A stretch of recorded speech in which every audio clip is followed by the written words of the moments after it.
পরা কোরআন শরীফের ভেতরে বিশ্ব নবীকে ৯৯টা নাম দিয়ে আল্লাহ ডাক দিয়েছেন। তার প্রধান নাম ৭টা।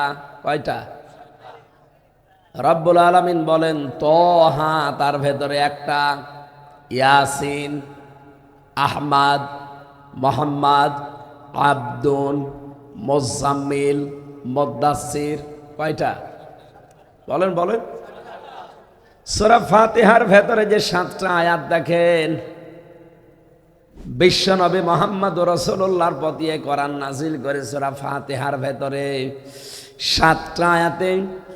এটা কিতাবুল মুনাব্বিহাতের ভেতর থেকে বলছি, হাফেজ ইবনে হাজার আসকালানী রহমতুল্লাহ আলাইহির লেখা। আপনাদের এই চট্টগ্রাম বিভাগের বাইতুশ শরফের মরহুম পীর আল্লামা শাহ আব্দুল জব্বার রহমতুল্লাহ আলাইহি, নাম শোনেননি লোকটার? পীর হতে হলে এরকম পীর হতে হয়। উনি পীরও ছিল, তার এলেমও ছিল। আর এখন অনেক পীর হয়, খালি পীরই নাম, কোনো এলেম কালাম নেই। গিয়াসউদ্দিন তাহেরির নামের আগে পীর।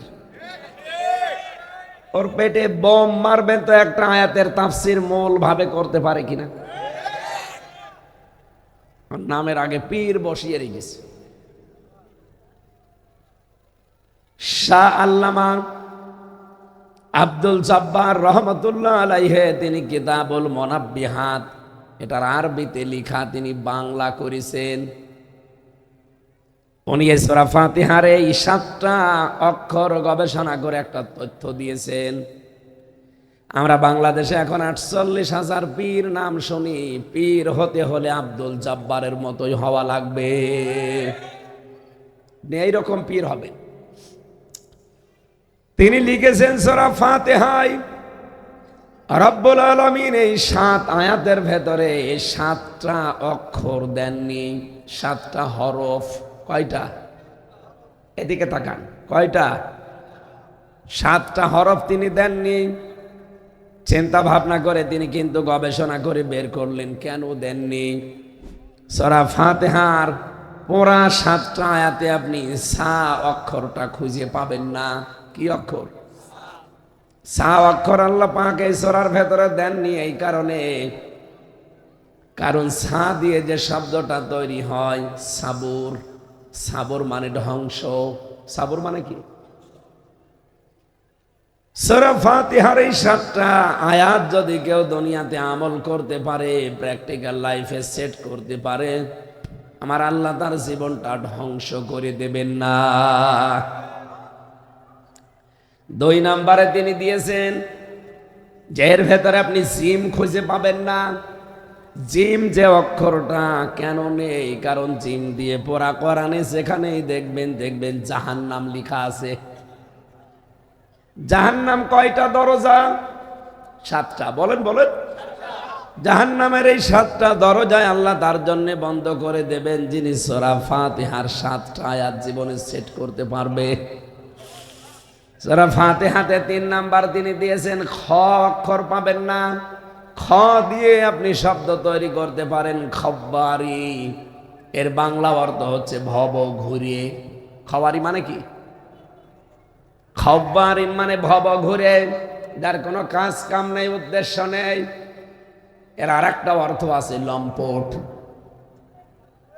এই পৃথিবীতে সূরা ফাতিহার ৭টা আয়াত যদি কারো জীবনে সেট হয়ে যায়, সে কোনোদিন লম্পটগিরি করবে না। আজ লম্পটের অভাব আছে দেশে।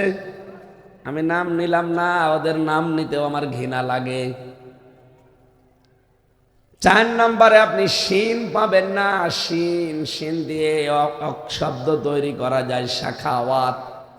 শাকাওয়াত না, শিন দিয়ে শাকাওয়াত হলে সৌভাগ্য, আর শিন দিয়ে শাকাওয়াতুন মানে দুর্ভাগা। কোরআনে কারিমের সূরা ফাতিহার ৭টা আয়াত জীবনে থাকলে আপনাকে আল্লাহ দুর্ভাগা করে দেবে না, আপনার ভাগ্য সুপ্রসন্ন হয়ে যাবে। এই জন্য সূরা তহার প্রথম আয়াতে আল্লাহ এটাই জানিয়েছেন, তহা মা আনজালনা আলাইকাল কুরআনা লিতাশকা।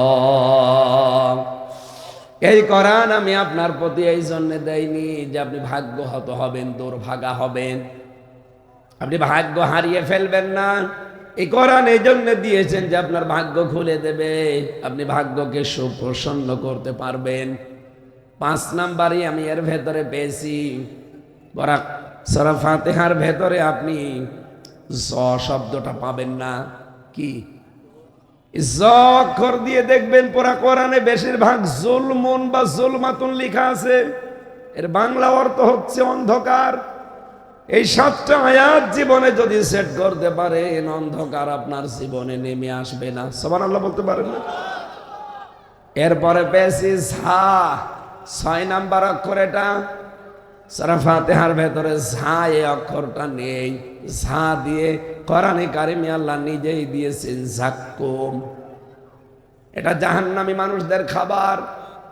ইন্না শাজারাতা যাক্কুম তুআমুল আসিম। অবশ্যই পাপিষ্ঠ যারা, তাদের খাবার হবে এই যাক্কুম। মুখের ভেতরে দিতে দেরি, ভেতরেও যাবে না, বেরও হবে না, গলায় আটকে যাবে। তার মানে যাক্কুম গাছের ফল আপনাকে খাওয়া লাগবে না, জাহান্নামেও যাওয়া লাগবে না সূরা ফাতিহা যদি আমল করেন। সর্বশেষ 7 নাম্বার অক্ষর আপনি পাবেন না, ফা। কি বললাম? ফা দিয়ে ফিরাকুন মানে বিচ্ছেদ। এই কোরআনের সাথে যদি সত্যি আপনার সূরা ফাতিহার সম্পর্ক আপনার জীবনে থাকে, আল্লাহ আপনার থেকে আপনার সন্তানাদি, আপনার আত্মীয় স্বজন, আপনার জনগণ, এমনকি আপনার এই দেশে যা করেছেন তার থেকে আপনাকে আল্লাহ বিচ্ছেদ করবে না। আজ হাসিনাকে আল্লাহ বিচ্ছেদ করে দিয়েছে, তার সন্তানাদি, তার সম্পদাদি, তার দলের লোক, তার দেশের লোক। এই কথা বলছে না কেন? এমন একটা মানুষের সাথে সম্পর্ক করে এখন আছে যার সাথে বিয়ে পোষাও জায়েজ নেই। বিয়ে করা জায়েজ আছে লোকটার সাথে? বিয়ে যদি করতে চাই তাহলে দাদার শেষ বয়স আবার মুসলমানি দেওয়া লাগবে। আল্লাহ এত বেশি রেগে যায় শিরিক করলে, জানেন? এই যে এই মানুষটা, কিছু লাগবে না, ইনি যদি এখন বাড়িতে যেয়ে দেখেন ওনার স্ত্রীর কাছে পাশের বাড়ির এক সলিমদ্দি শুয়ে আছে, বউকে জড়িয়ে ধরে, কিছু কিন্তু করেনি, এমনি শুয়ে আছে, উনি মানবে? আমি মানবো? বাড়িতে ঢুকে যদি দেখি পাশের বাড়ির সলিমদ্দির সাথে শুয়ে আছে, শুধু একটা লাঠি নিয়ে বউকে না দুইজনকে আদামারা করে ফেলবো, দরকার মেরে ফেলবো। কিছুই করেনি, শুধু জড়িয়ে শুয়ে আছে, এই দিয়ে যদি আপনার রাগ হয়ে যায়, আল্লাহ বলেন বীর্য থেকে শুরু করে হামজা পর্যন্ত আমি বানিয়েছি। নাকি কারো কোনো অধিকার আছে? কারো অধিকার নেই। হ্যাঁ, মা বাবা শুধু বিছানায় ছিল, এই বাকি যা করেছে বলেন তো কে? বিজ্ঞান এখন জানিয়েছে বাবার এই স্ফলিঙ্গ দিয়ে বের হয়ে যাওয়া এই নাপাক বীর্যটা দিয়ে আল্লাহ 5টা জিনিস তৈরি করে। মায়ের রেহেমের ভেতরে যে নাপাক পানির থলি আছে, ওই পানি দিয়ে আল্লাহ আরো 4টা জিনিস তৈরি করে: চুল, রগ, হাড় আর পর্দা, রক্ত, গোশত, চর্বি, চামড়া আর স্তর। এই 8টার একটা 9টা জিনিস যখন এক হয়, রব্বুল আলামিন বলেন আমি নিজে আমার যে রব নামটা নিয়েছি এই কারণে তোকে বানাতে 5টা জিনিস স্পেশাল ভাবে দিয়ে দেই। ওয়াজআলা লাকুমুস সামআ ওয়াল আবসারা ওয়াল আফইদা ইলা আখিরি আয়াত। সূরা নাহাল 14 নম্বর পারার 14 নম্বর পৃষ্ঠার 14 নম্বর লাইনের 13 নম্বর লাইনের 78 নম্বর আয়াতের মাঝের অংশে আছে। আল্লাহ বলেন শ্রবণ শক্তি, দর্শন শক্তি, বাক শক্তি, আকেল শক্তি আর ঘ্রাণ শক্তি, এই 5টা আমি আল্লাহ নিজে দান করেছি। 8, 5, 13টা জিনিস যখন এক হয়ে যায়, আল্লাহু আখরাজাকুম মিন বুতুনি উম্মাহাতিকুম লা তা'লামুনা শাইআ, তখন আস্তে করে বাচ্চার আকারে ওকে বের করে দেওয়ার জন্য জিনিসপত্র সাজায়। কমপক্ষে 360টা হাড় দেয়, এক একটা হাড় শরীরের ভেতরে এক এক রকম। যত হাড় প্রকার আমাদের শরীরে আছে, সব হাড় যদি একরকম হতো জীবনও চলাফেরা করতে পারতেন না। কথা বলে না কেন? শুধু হাড় দিয়েই শেষ করে দেয়নি, প্রতিটি হাড়ের সাথে আমি জয়েন্ট দিয়েছি। এই জয়েন্ট গুলো যদি না দিতাম কোনো জিনিস ধরতেও পারতিস না। তোর এই 3.5 হাত বডির ভেতরে 9,768 প্রকার চামড়া দিয়েছি। এক এক জায়গার চামড়া এক এক রকম, এক চামড়ার সাথে মেলে না। এমনকি আমার চামড়ার সাথে যদি ভাইয়ের চামড়া আপনি দেখেন মনে হচ্ছে একরকম, ওনার চামড়া কেটে যাক, ফেটে যাক, ছিঁড়ে যাক, আমার চামড়া লাগিয়ে দেবেন, পছন্দ ধরবে। কে পরীক্ষা করে দেখেন। ওনার চামড়া যদি কেউ ভালো বানাতে চান তাহলে ডাক্তারদের উচিত হবে ওনার শরীরের এই 9,768 প্রকার কোন জায়গার চামড়া কেটে ওখানে লাগানো লাগবে। আপনি কোনোদিন চিন্তা করেছেন কেন আমার চামড়া লাগে না ওনার শরীরে? কেন? কোরআন হাদিসের বর্ণনা এই, এ পৃথিবীর বান্দা বান্দিরা, তোর চামড়া এর চামড়ার সাথে মেলে না।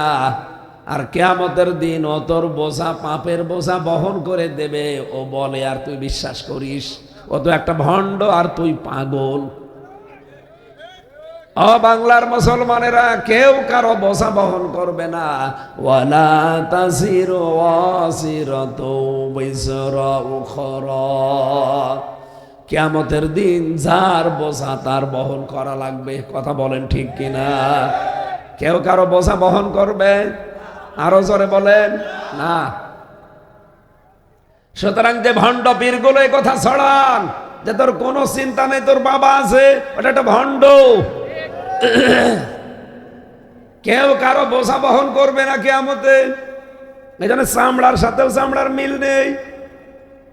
আরো কয়েকটা জিনিস আমি দেখেছি মেলে না। তার ভেতরে হাতের এই আঙ্গুলের ছাপ, এর ভেতরে 153টা রেখা আছে, কিন্তু কারো সাথে কারো রেখা আজ পর্যন্ত মেলেনি, কিয়ামত পর্যন্ত মিলবেও না।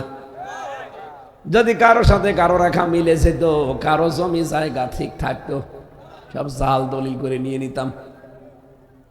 আরো একটা আশ্চর্য আমি কয়েকদিন আগে পেয়েছি, এই ছেলে যাওয়ার আগে।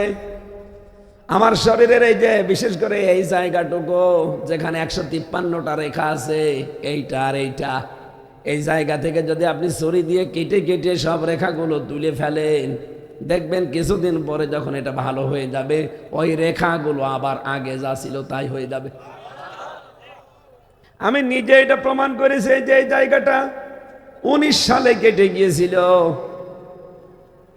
20 সালের শেষের দিকে জেলে যাওয়ার আগে একবার আমি পরীক্ষা করেছিলাম। এটা ভালো হয়ে যাওয়ার পর আমি আঙ্গুলের ছাপ জানি 153টার উপরে হয় না। পরবর্তীতে 1.5 বছরের মাথায় দেখলাম আমার আল্লাহ আবার আগেরটা ফিরিয়ে দিয়েছে। 3 নম্বরে আপনি দেখবেন মানুষের ভেতরে 3 নাম্বার যেটা বেশি সেটা হচ্ছে এই যে এই কণ্ঠের স্বর। আমরা যে কথা বলতে পারি, খালাকাল ইনসান আল্লামাহুল বায়ান, মানুষকে আল্লাহ জানিয়েছে যে আমি তোরে বানিয়েছি আর আমি কথা বলা শিখিয়েছি। এজন্য কণ্ঠের ভেতরে 27টা স্তর আছে। একটা কথা তৈরি হওয়ার জন্য 27 জায়গায় ধাক্কা লাগে। এটা তো বিজ্ঞানের কথা। আর কোরআন আর হাদিসের ব্যাখ্যা হচ্ছে প্রতিটি স্তরে একজন করে ফেরেশতা বসে আছে। এর কাছে, এর কাছে, এর কাছে, এভাবে দিতে থাকে। 27 নাম্বার জায়গায় যে কার কথা কণ্ঠের সাথে কোন অবস্থায় দিলে মিলবে, 26 নাম্বার পর্যন্ত ঠিক আছে। 27 নাম্বার জায়গায় ফেরেশতা ওটা ওই রকম করে বের করে দেয়। আমার কথা ওনার কথা যদি সব একরকম করে বের করে দিত, দুনিয়াতে মুসিবতের শেষ থাকতো না। এর রাত 11টা 11:30টায় যদি বাড়ি যেয়ে বলতাম যে ম্যাডাম দরজা খোলেন, অথচ কণ্ঠ আমার না উনি, বলেন তো ঠিক থাকতো? বাবা শাহজালাল সব হালাল হয়ে যেত। কণ্ঠের স্বর কারো সাথে আজ পর্যন্ত কারো মেলেনি, কিয়ামত পর্যন্ত এটা মিলবে না।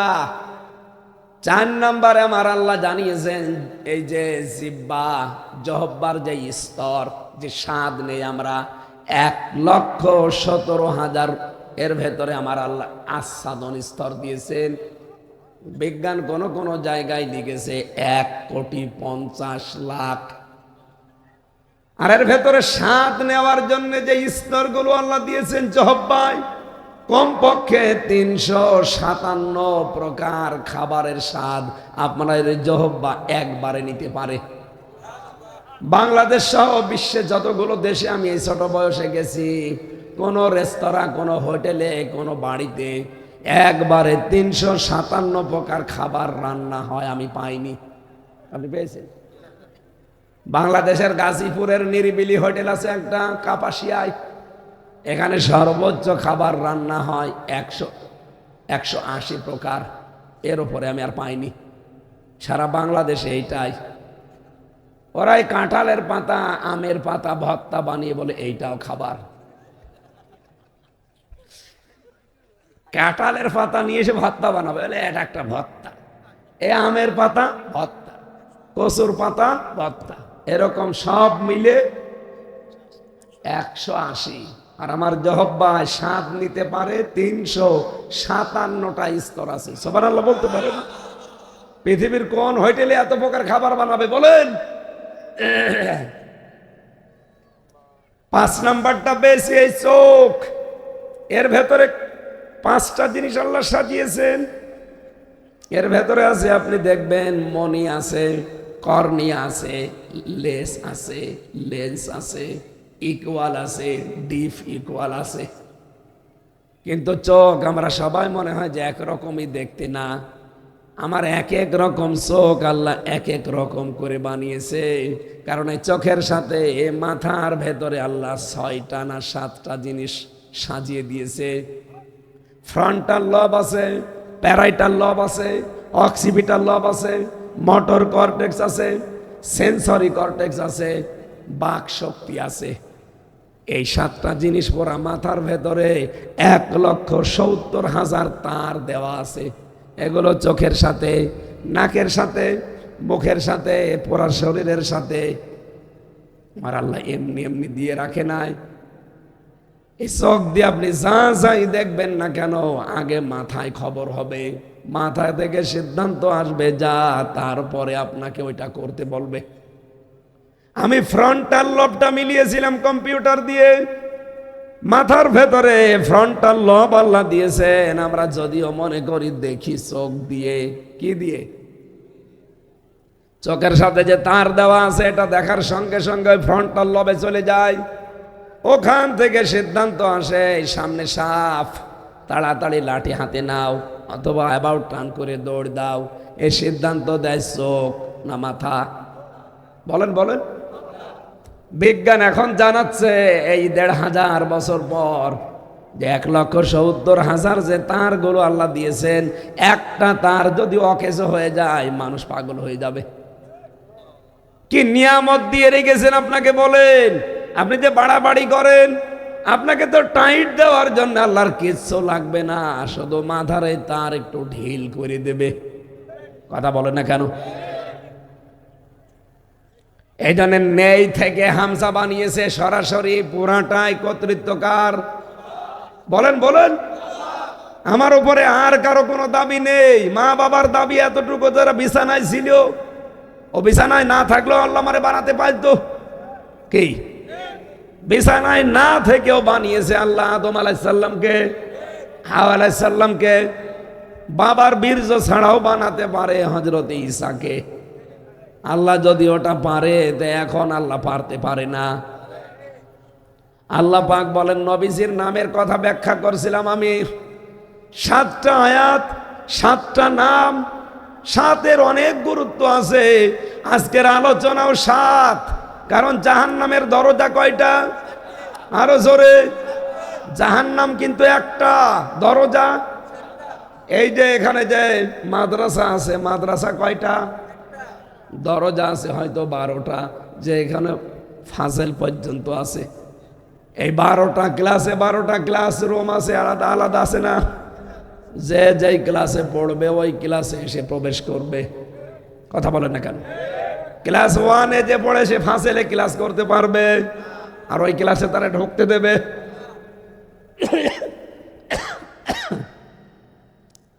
আল্লাহ পাক বলেন, লাহা সাবাতু আবওয়াব, লিকুল্লি বাবিম মিনহুম জুজউম মাকসুম। জাহান্নামের দরজা 7টা, জাহান্নাম 7টা না, জাহান্নামের দরজা।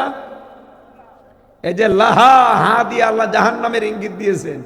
সাবাতুন মানে 7, আবওয়াব মানে দরজার বহু বচন, আবওয়াব বাবের বহু বচন।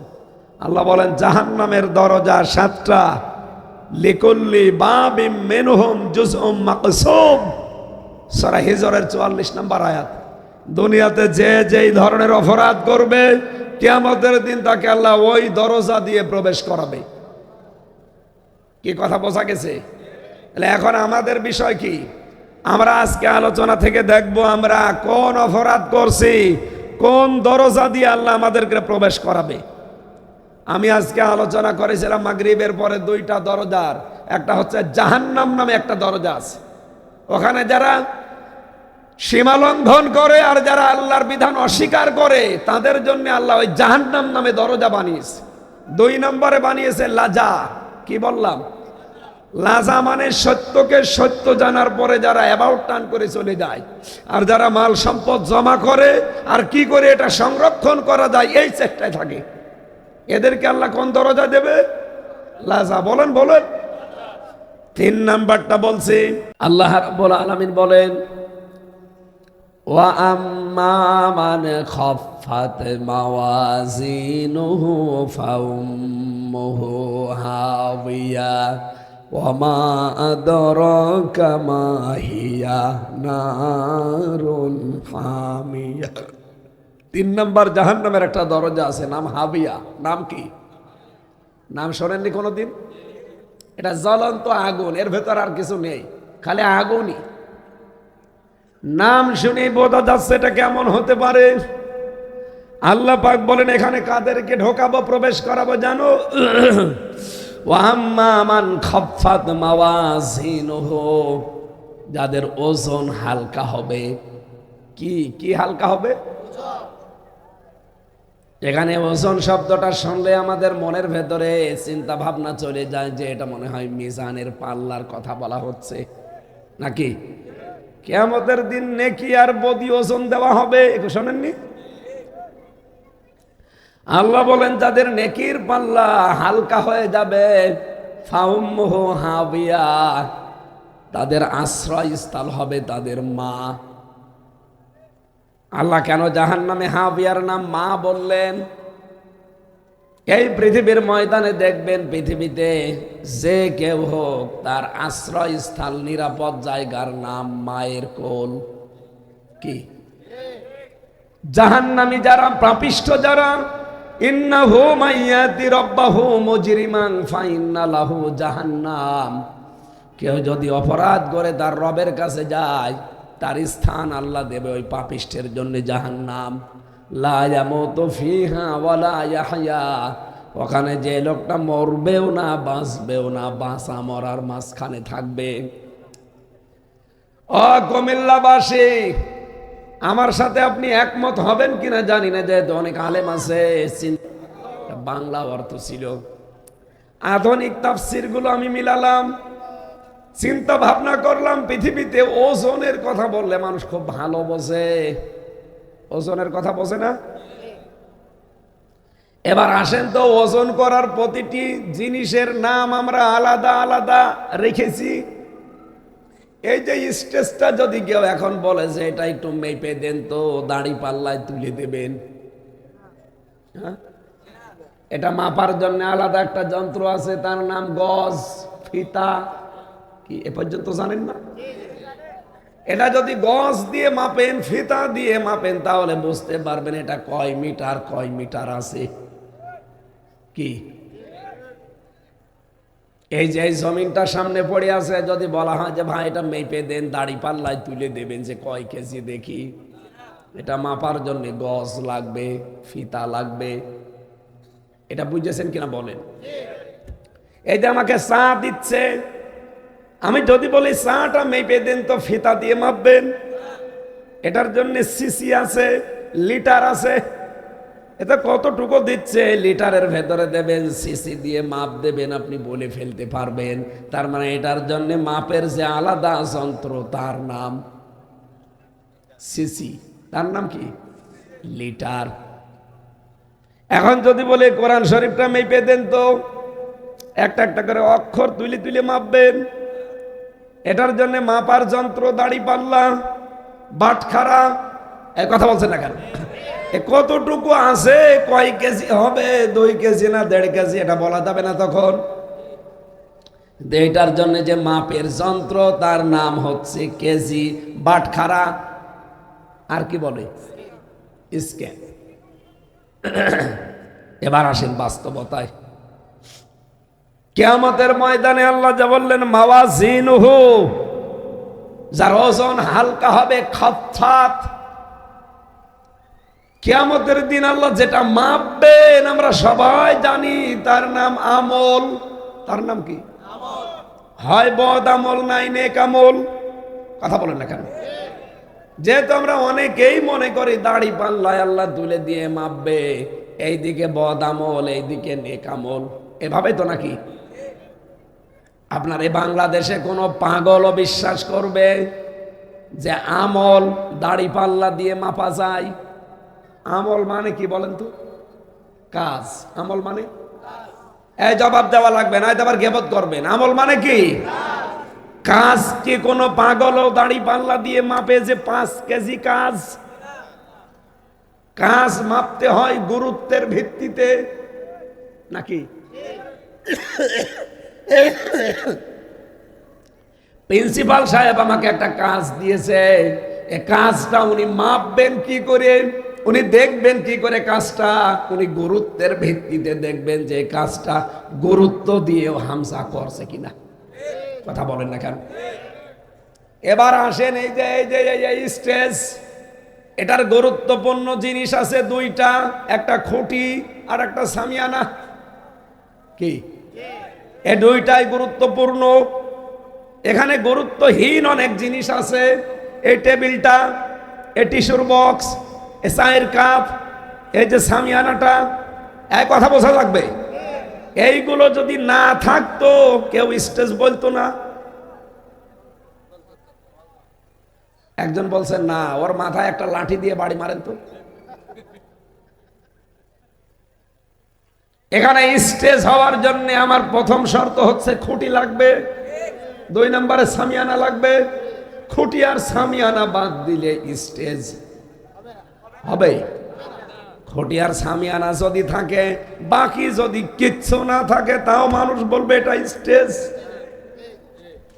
আল্লাহ পাক বলেন কিয়ামতের দিন আমি গুরুত্বের ভিত্তিতে তোর আমল মাপবো, কাজ মাপবো।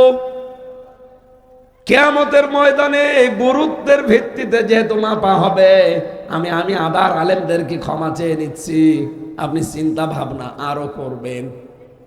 আমার ছোট মাথায় তো চিন্তা ভাবনা এটা ভুলও হতে পারে, আপনি একমত নাও হতে পারেন। আপনার হাতে পায়ে ধরে বলছে আপনি আরো চিন্তা করেন, দেখবেন মানুষের জীবন অনেক পরিচ্ছন্ন হয়ে যাবে।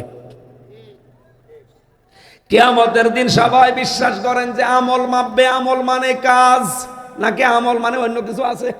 নেই, আমল মানে কাজ। আর কাজ মাপে মানুষ দাড়ি পাল্লা দিয়ে না, কাজ মাপে গুরুত্বের ভিত্তিতে। তাহলে কোরআনে কারিমে আল্লাহ গুরুত্বপূর্ণ কাজ কয়টা দিয়েছেন? 500। কয়টা? কোরআনে শরীয়তের বিধান আপনি 500 পাবেন। এই 500টা গুরুত্বপূর্ণ কাজ আপনার জীবনে থাকা লাগবে। কি কথা বলে না কেন? এ বাংলাদেশে বহু মানুষ আমরা দেখি 499টা মানে, কিন্তু একটা মানে না।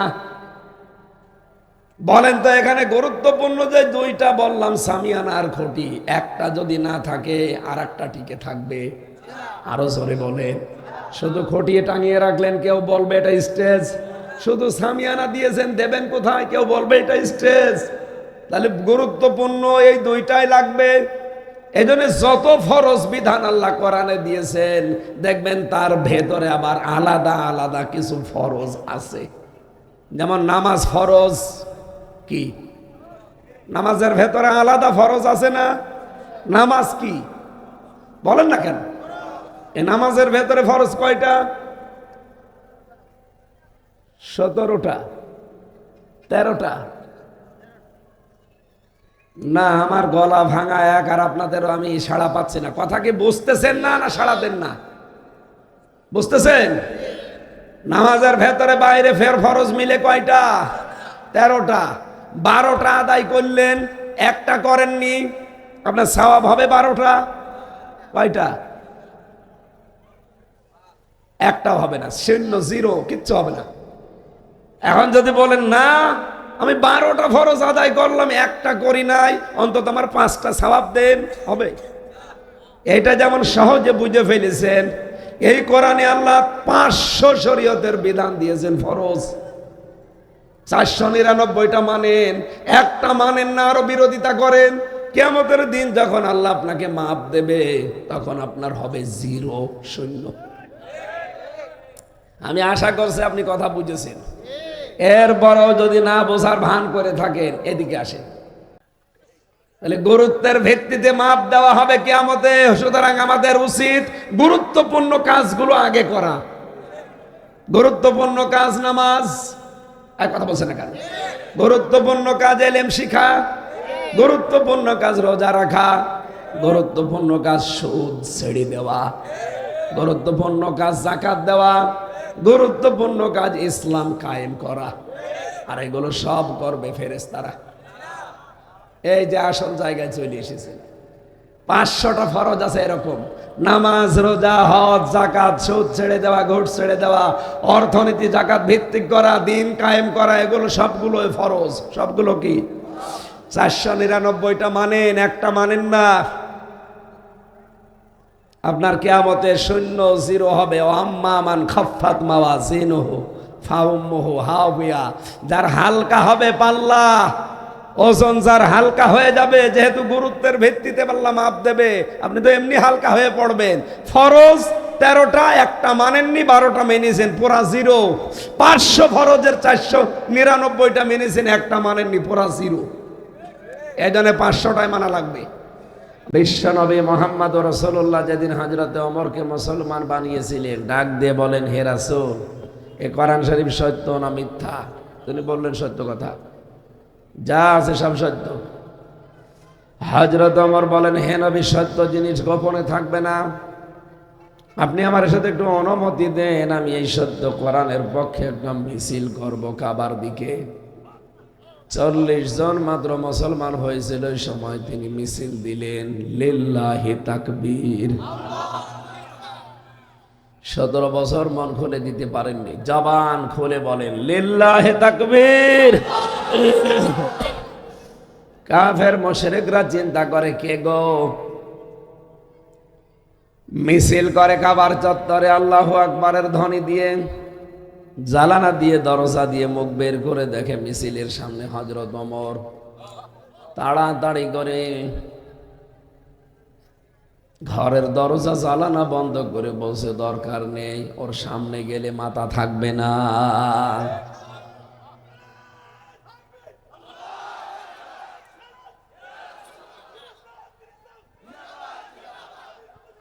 ঠিক আছে, ঠিক আছে, বসে।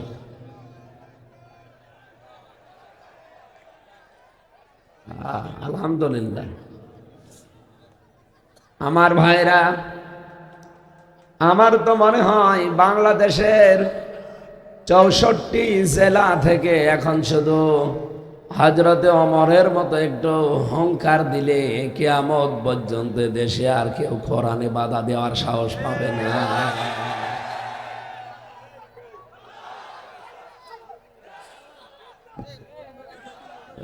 আলহামদুলিল্লাহ ভাই, ঠিক আছে। সুতরাং আমরা এই 54 বছরে কম বেশি বাধা প্রাপ্ত হয়েছি। বিশেষ করে এই 15.5 বছর আমরা আশা করছি এবং বিশ্বাস করছি, সামনে এই বাধা ইনশাআল্লাহ আর হবে না। এরকম একটা দেশ আমরা চাই না। যারা এই কয়দিন একটু বলা কওয়া করছিল যে কোরআনে আমরা বাধা দেব সামনে, আজকে সকাল থেকে সুর নরম হয়ে গেছে, দেখতে পাচ্ছেন? তারা এখন বলছে আমরা জামাত, এরা আমাদের মিত্র, এরা আমাদের বন্ধু, 4-5 দিন তো উল্টাপাল্টা ফতোয়া দিচ্ছিলেন ওই চেতনার নাম নিয়ে। হাসিনার কোন চেতনা এই দেশে কিয়ামতের আগে আর কায়েম হবে না ইনশাআল্লাহ। এই দেশ চলবে এখন সামনে আল্লাহর এই কোরআন দিয়ে। আমরা এটা দেখতেও পাচ্ছি। কি কথা বলেন না কেন? সকালবেলা কায়কোবাদ সাহেব একটা ভিডিও ছেড়েছে, দেখেছেন? কয়েকদিন আগে ছেড়েছি, আমি সকালবেলা দেখলাম। উনি বলছে সামনে যেন কেউ জুলুম অত্যাচার নির্যাতন না করে। তার মানে কথার ইঙ্গিত কোন দিকে আপনি টের পাচ্ছেন? জ্ঞানী মানুষ তো 5 বারের এমপি হওয়া যেভাবে, উনি তো আর এই যে 15 বছরের মতো এমপি না নাকি? এই 15 বছরে যারা এমপি হয়েছেন, মন্ত্রী হয়েছেন, যদি লেখেন পোস্টারে কোনো জায়গায় যে সাবেক এমপি, আর লিখতেও পারবেন না, বাড়ি ঘরে তো নেই, থাকবেন কোথায়? আল্লাহ রাব্বুল আলামিন বলেন সূরা নমল 19 নাম্বার পারার 20 নাম্বার পৃষ্ঠা 7 নাম্বার লাইনের 52 নাম্বার আয়াতে আছে, ফাতিলকা বুয়ুতুহুম খাবিয়াতাম বিমা যালামু। আল্লাহ বলেন এই সেই ঘরগুলো, এই সেই 32 নাম্বার, এই সেই বাহার, এই সেই কুষ্টিয়ার হানিফ। যদিও এখানে 32 হানিফ বাহার নাম নেই, কিন্তু এটা হাজার হাজার বছর আগের আয়াত। লূত নবীর উম্মতদের সম্পর্কে আল্লাহ নাজিল করেছিল। আমার মনে হচ্ছে 2024-25 আবার আরেকবার নাজিল হচ্ছে। 6 মাস বন্ধ ছিল, এখন আবার নতুন করে নাজিল হওয়া আরম্ভ হয়েছে। আল্লাহ বলেন এই সেই ঘরগুলো খাবিয়াতান, এগুলো আমি আল্লাহ সব পরিত্যক্ত করে দিলাম, জনশূন্য করে দিয়েছি। আপনি তাকান, এখন গতকালকে রাত 9টা থেকে শুরু হয়েছে, আজকে রাত 10:30 বাজে। সারা বাংলাদেশে একই অবস্থা। আল্লাহ যেন এভাবে আঙ্গুল দিয়ে দেখাচ্ছে জালেমদের এই সেই ঘরগুলো। বিমা যালামু, এখানে জুলুম করা হতো। এ সমস্ত ঘরের নিচে যে জুলুম হয়তো তার প্রমাণ আজকে পেয়েছে ধানমন্ডির এই 32 নম্বরে মাটির নিচে আয়না ঘর। সব সাংবাদিকরা যে ভিডিও করে দেখাচ্ছে 6 তালা নিচে আর ওপরে 6 তালা, মাটির নিচে 6 তালা। কি করবেন আপনি? সে দেখে ওনারা সব ছোট ছোট ঘর। তার মানে এই জুলাই আগস্টের বিপ্লব যদি সফল না হতো, যারা এগুলো ঘাড়ে নিয়েছিল, মাথায় নিয়েছিল, এগুলো সব নিয়ে ওই জায়গায় বন্দি করে রাখত। আল্লাহ পাক বলেন এদের এই জুলুমের কারণে এদের বাড়ি ঘর পর্যন্ত আর জনশূন্য পরিত্যক্ত করে দিয়েছি। এ পর্যন্ত ছিল ওদের ব্যাপার। এর পরের অংশটা আল্লাহ আমাদের জন্য দিয়েছেন, এটা আর বলার দরকার নেই। এটা বললে যদি আমার গায়ে আবার চলে আসে, ইন্না ফি যালিকা লায়াতাল লিকাউমিন ইয়ালামুন। যেহেতু মাদ্রাসাটা এখানে আয়াতে 2টা তাকিদ আছে, ইন্না আছে আর লাম আছে। আল্লাহ বলেন অবশ্যই এর ভেতরে শিক্ষা আছে যারা জ্ঞানী সম্প্রদায় তাদের জন্য। সুতরাং আমরা জ্ঞানী যারা, তাদের জন্য এখানে শিক্ষা কি? জালেমদের এত বড় শিকড় যদি আল্লাহ কেটে ফেলতে পারে, আপনি চিন্তা করতে পারেন ওদের শিকড় কত নিচে ছিল। বেশিরভাগ জালেমদের বাড়ির নিচে আপনি আয়না ঘর পাবেন, টর্চার সেল পাবেন। আমার কুষ্টিয়ার হানিফের বাড়ি, ওখান থেকে জুলুমের সবগুলো সাপ্লাই আসতো।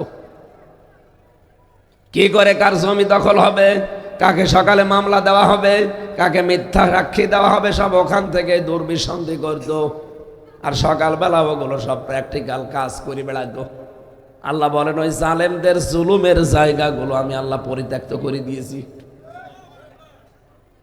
এই জন্য অনেকেই এখন আওয়াজ তুলেছে ধানমন্ডির এই জায়গাটা যেহেতু আসল জায়গা, এখান থেকে সারা দেশে জুলুমের সাপ্লাই হতো। আর নতুন করে যেহেতু আয়না ঘরের খোঁজও পাওয়া গেছে, কি হইতো বলেন তো আপনি যদি টিকে থাকতো জালেম? এই জন্য দল মত নির্বিশেষে দেশের সবাই এখন আওয়াজ তুলছে এই বাড়িটা যেন সামনে হয় কোনো মন্দির বানানো হয়। কেউ কেউ বলছে না মসজিদ বানান, অধিকাংশ মানুষ বলে না, মন্দির মসজিদ বানানো যাবে না, টয়লেট বানিয়ে দেন। আমার মনে হয় এটাই দরকার। কারণ আবু জাহেলের বাড়ি যদি টয়লেট হতে পারে সে মরে যাওয়ার পর, তাহলে পৃথিবীর জালেমদের বাড়ি কেন টয়লেট হবে না? আবু জাহেলের বাড়ি ইন্টারন্যাশনাল টয়লেট, আর এটা বানান আপনি জাতীয় টয়লেট।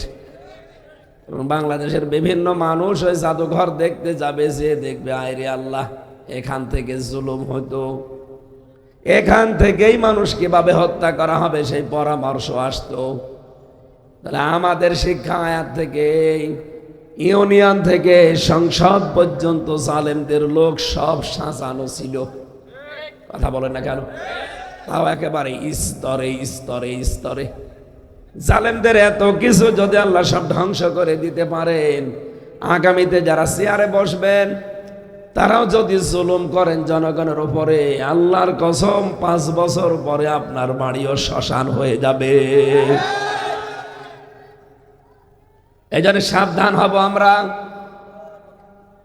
যারাই সামনে আসবেন তারা যেন জনগণের সেবক হয়, শাসক না হয়ে।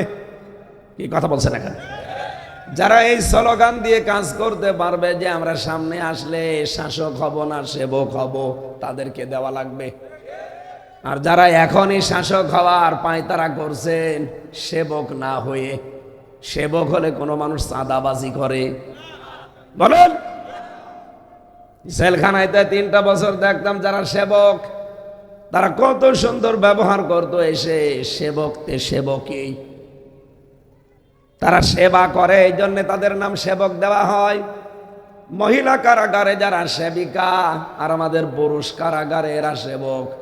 হাসপাতালে যারা সেবা সেবিকা দেখবেন যারা নার্স, এই কথা বলেন না কেন?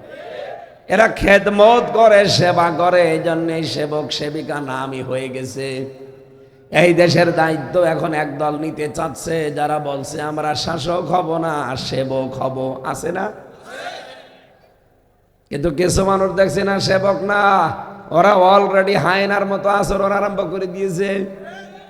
তারা থামবেন, তারা থামবেন। আপনি কায়কোবাদের বক্তব্য আমি ভিডিও 5 মিনিট একাধারে শুনেছি। লোকটা পাগল হয়ে গেছে। প্রবাস জীবনে থাকা কি কষ্ট এই লোকটা জানে। সর্বোচ্চ যিনি আছেন আপনাদের দলের তারেক জিয়া পর্যন্ত জানে যে প্রবাসে থাকা কি ঝামেলা। নিজের আপনজন আত্মীয় স্বজন সব কিছু বাদ দিয়ে দূর দেশে পড়ে থাকা। হজে যে মাত্র কয়দিন থাকি তাই আমার মন টিকতে চায় না। কয়দিন আগে মালয়েশিয়া মাত্র 10 দিন, তাই মন কত শক্ত করে বেঁধে রাখলাম। সিঙ্গাপুরে মাত্র 3 দিন, 3 দিনেই মনে হচ্ছে অতিষ্ঠ হয়ে গেছি, কখন বাড়ি যাব। আর আপনাদের নেতা, আমাদের অনেকের নেতা আজ বসে আছে, কেউ কেউ 10 বছর 15 বছর 17 বছর দেশে আসতে পারে না। তারা এই জন্য চেষ্টা চালাচ্ছে যেন সামনে আমরা এসে জনগণের সেবক হতে পারি। সুবহানাল্লাহ বলতে পারেন না? কিন্তু যদি কেউ সেবকের নাম নিয়ে শাসক হয়, তারও পরিণতি এই ফ্যাসিস্টের মতো হবে। আমরা আশা করব আগামীতে যারা আসবেন কোরআনের জন্য দেশটা উন্মুক্ত করে দেবেন। কি কথা বলেন না কেন? এর শিক্ষা, এর প্রসার, এর প্রচার, এটা কায়েম করা এই দেশে যেন সহজ হয়ে যায়, সেই ব্যবস্থা যারা করবে এদেশের মুসলমান তাদের পক্ষে আছে। শুধু মুসলমান না, অন্য জাতির লোকেরা। কয়দিন আগে গাইবান্ধা এক হিন্দু পুরোহিত ঠাকুর সে বক্তব্য দিচ্ছিল যে এই দেশে যদি কোরআনের বিধান কায়েম হয়, সবচাইতে বেশি নিরাপদে থাকবো আমরা সংখ্যালঘু যারা তারা। এই জন্য আমার মনে হয় ঝড় যখন উঠে পড়েছে, এ কোরআন এবার সংসদে যাবেই যাবে ইনশাআল্লাহ। আমরা চাই 300 জন এমপির ভেতরে অন্তত 151 জন যেন কোরআন বুকে নিয়ে যেতে পারে।